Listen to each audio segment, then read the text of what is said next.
Hello बच्चों, welcome back to another video. Hope आप सब बहुत अच्छे होंगे। तो आज के हम लोग इस वीडियो में करने वाले हैं surface area and volume chapter, जो कि बहुत आसान है। उसके बहुत सारे पार्ट्स होंगे।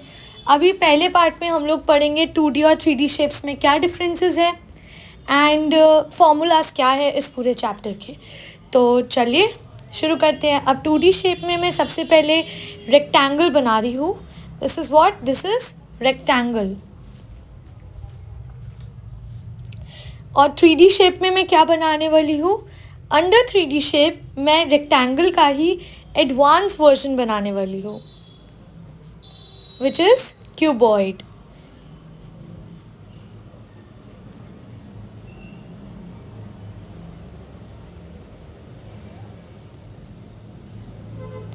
तो आपको मैं बता दूँ, रेक्टेंगल में हम सबको पता है कि लेंथ और ब्रेथ होती है।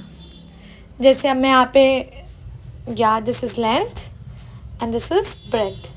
And in the cuboid 3D shape से जो रिलेटेड है, this is length, breadth and then height. So 2D shapes क्या होती है? जिनकी 2 डायमेंशंस होती है, which is length and breadth. और 3D शेप्स में 3 डायमेंशंस होती है, which is length, breadth and height. तो अब आप इसको सब कुछ कॉपी कर लीजिए, अपने पेन एंड पेपर रेडी रख के बैठिए। अब हम फॉर्मूलाज करेंगे। तो अब पहला फॉर्मूलाज जो अब हम लोग शुरू करने वाले हैं सरफेस एरिया एंड वॉल्यूम में, दैट इज़ क्यूब। क्यूब क्या होता है? क्यूब स्क्वायर का एडवांस वर्जन है। स्क्वायर क्या होता है? स्क्वायर में सारी साइड्स हमारी इक्वल होती है। वैसे क्यूब में भी हमारी सारी साइड्स इक्वल होती है। स्क्वायर जो होता है उसमें हमारी लेंथ और ब्रेथ दोनों इक्वल होती है। और क्यूब में क्या होता है? हमारी length equals to breadth equals to height, जिसे हम लोग ए से भी डिनोट करते हैं। तो क्यूब को हम लोग ए से डिनोट करते हैं। ओके, तो आपको दिख रहा होगा यहाँ पे कि कैसे कर रहे हैं हम। लेंथ को यहाँ पे ए कर दिया, ब्रेथ को भी ए कर दिया और हाइट को भी ए कर दिया। तो अब यहाँ पे इसका टोटल सरफेस एरिया बना देते हैं हम लोग। हम सब जानते हैं क्यूब में 6 फेसेस होते हैं। टोटल सरफेस होता है पूरे क्यूब का क्या एरिया है। तो यहाँ पे हमने सारे फेसेस लिए हैं, तो 6 फेसेस होते हैं क्यूब के। तो टोटल सरफेस एरिया में हम लोग 6 फेसेस का यूज़ करते हैं। सो इन टोटल सरफेस एरिया आपको फॉर्मूला क्या होगा? 6a²। कर्व सरफेस एरिया में होता है, हम ऊपर और नीचे का जो फेस होता है हम उसे नहीं लेते, हम सिर्फ साइड में लेते हैं। सो कर्व सरफेस एरिया यहाँ पे होता है 4a²। और एक और बात आप लोग को जो मैं बताना चाहती हूँ वो है कि कर्व्ड और लेटरल सरफेस एरिया कोई भी पेपर में आ जाए, दोनों सेम ही हैं। और हम सब जानते हैं एरिया ऑफ स्क्वायर क्या होता है? एरिया ऑफ स्क्वायर होता है साइड इनटू साइड। तो इसीलिए हमने यहाँ पे टोटल सरफेस एरिया और कर्व सरफेस एरिया में हम लोग a² लिख रहे हैं। तो कर्व सरफेस एरिया क्या हो गया? 4a²। अब आते हैं वॉल्यूम पे। वॉल्यूम होती है a विच इज़ a³ कि आप कितना पानी इस क्यूब में भर सकते हो और कितना क्वांटिटी इस क्यूब में आ सकता है, इस क्यूब के अंदर। तो वो होता है हमारा वॉल्यूम। चलते हैं अपने नेक्स्ट फॉर्मूला पे, which is cuboid. So in cuboid there is length, breadth and height. So यहाँ पे total surface area, curve surface area और वॉल्यूम बताएंगे हम लोग।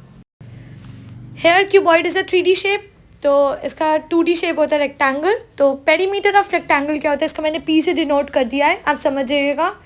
सो पेरीमीटर ऑफ रेक्टेंगल हमारा होता है 2 × length plus breadth. 2 × length plus breadth. याद रखिएगा, आपको बेसिक्स, कुछ एडवांस समझने के लिए आपको पहले बेसिक समझ आना चाहिए। ओके, तो अब इसका टोटल सरफेस एरिया क्या होगा? It is 2 bracket open length into breadth plus breadth into height plus height into length. And ऐसा इसका कर्व सरफेस एरिया, जिसे हम लेटरल सरफेस एरिया भी कहते हैं। कंफ्यूज होने की ज़रूरत नहीं है। इसमें आप सबसे पहले पेरीमीटर लिख दीजिए। रेक्टेंगल का पेरीमीटर क्या होता है? 2D शेप में यहीं तक होता है।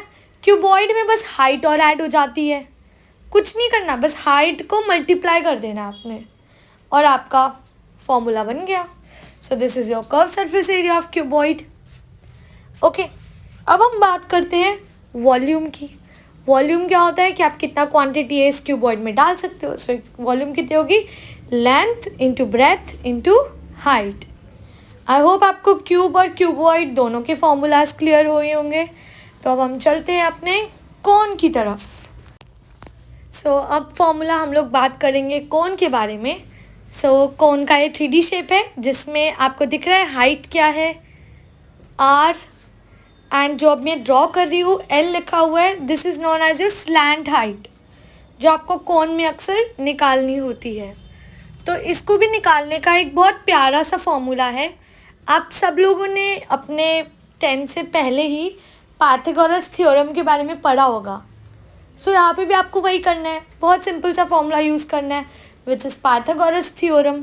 जब भी आपको क्वेश्चन बोले कि हाँ आप कर्व सरफेस एरिया निकालो और आपके पास स्लैंट हाइट की वैल्यू नहीं है, तो आप यहाँ पे पाइथागोरस थ्योरम लगाओगे which is hypotenuse square equals to perpendicular square. Perpendicular square is your height and base is your radius. हमेशा याद रखिएगा, perpendicular is your height, base is your radius and hypo is your slant height. अगर मैं आपके सामने एक इसका प्यारा सा एग्जाम्पल लेती हूँ तो आपको इससे ज़्यादा अच्छा क्लियर हो जाए. सो यहाँ एग्जाम्पल में हाइट ली है हमने 4 सेंटीमीटर. एक एग्जाम्पल से समझते हैं. So height of the cone is 4 centimetre and radius of the cone is 3 centimetre. So find the slant height. तो अब आप यहाँ पे स्लैंट हाइट जिसे हम एल से डिनोट करते हैं वो आप कैसे निकालोगे. हम सब जानते हैं कि जो हाइट है वो पी के बराबर है. तो P के नीचे आप लोग लिख दोगे 4 और बेस के नीचे आप लोग लिख दोगे 3 और निकालना क्या आपने L which is slant height. तो 4 का स्क्वायर मतलब 4 इंटू 4 16, 3 का स्क्वायर 3 इंटू 3 9, तो टोटल 25 हो गया L स्क्वायर. जब L से स्क्वायर हटेगा तो रूट 25 हो जाएगा. अब आपको स्क्वायर रूट निकालना है तो रूट 25 का, तो वो 5 सेंटीमीटर आ गया. तो आपके L की वैल्यू क्या हो गई, स्लैंट हाइट की क्या वैल्यू हो गई, स्लैंट हाइट की वैल्यू हो गई 5 सेंटीमीटर. सो उसी से हम लोग एक प्यारा सा फॉर्मूला बनाएंगे. आई होप आपने स्क्रीनशॉट ले लिया हो. सो अब मैंने इसे रब कर दिया है सो दैट फॉर्मूला लिखने में थोड़ा आपको क्लियर लगे. तो अब एक प्यारा सा इसका फॉर्मूला भी बन चुका है, वो भी बना लेते हैं. तो टोटल सरफेस एरिया इसका क्या होगा, पाई आर प्लस एल. पाई की हमेशा वैल्यू याद रखिएगा 22/7. कर्व सरफेस एरिया क्या है, पाई आर एल. वॉल्यूम क्या है 1/3 पाई आर स्क्वायर एच. बहुत प्यारा सा फॉर्मूला, आप लोग अपने कॉपी में नोट डाउन करिए. तो यहाँ से अब हम चलते हैं अपने सिलेंडर की तरफ. सिलेंडर का फॉर्मूला पढ़ते हैं. सिलेंडर में भी हमारा रेडियस होती है और हाइट होती है. इससे एक हमारा फॉर्मूलाज भी बन गए which is total surface area क्या होता है सिलेंडर का, 2 pi r plus h. Pi की क्या वैल्यू है हमारी 22/7.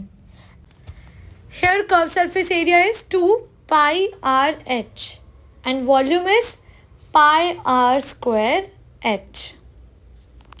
यहाँ से अब हम चलते हैं अपने नेक्स्ट फिगर की तरफ which is your hemisphere. Hemisphere में जो मेन आपको फोकस करना है वो है रेडियस.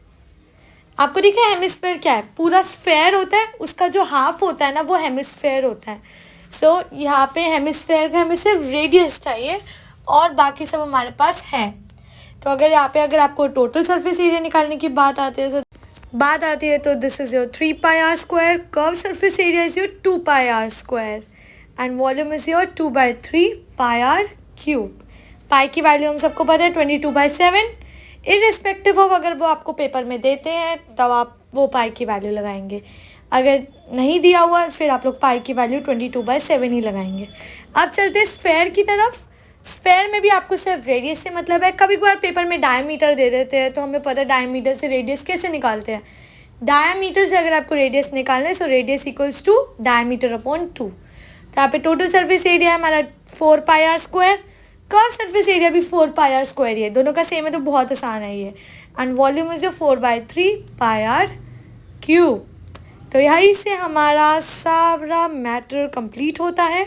फॉर्मूलाज आपको यही पढ़ने हैं इस चैप्टर में इन क्लास 10th। तो आप लोग अपना नोट्स कॉपी कर लीजिए सो दैट आपको ज़्यादा अच्छे से क्लियर हो। तो आज हमने किया है 2D और 3D शेप्स में क्या डिफरेंस है, क्यूब का फॉर्मूला किया है, क्यूबॉइड का फॉर्मूला किया है, कोन का फॉर्मूला किया है, सिलेंडर का फॉर्मूला किया है,